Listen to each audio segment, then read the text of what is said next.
రగులుతున్న యువతరం నేడు జగనన్నను పీలుస్తోంది చూడు.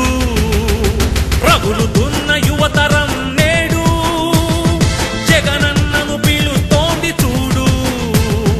అణగారిన దీనులకు దీపమై వెలగాలి, బానిసైన పేదలకు తోడుగను నిలవాలి. జాగు చేయక జెండా పట్టవయ్యా, అభివృద్ధికి బాట వెయ్యవయ్యా. ఎందుకయ్య మౌనం, మరెందుకయ్య ఆలస్యం?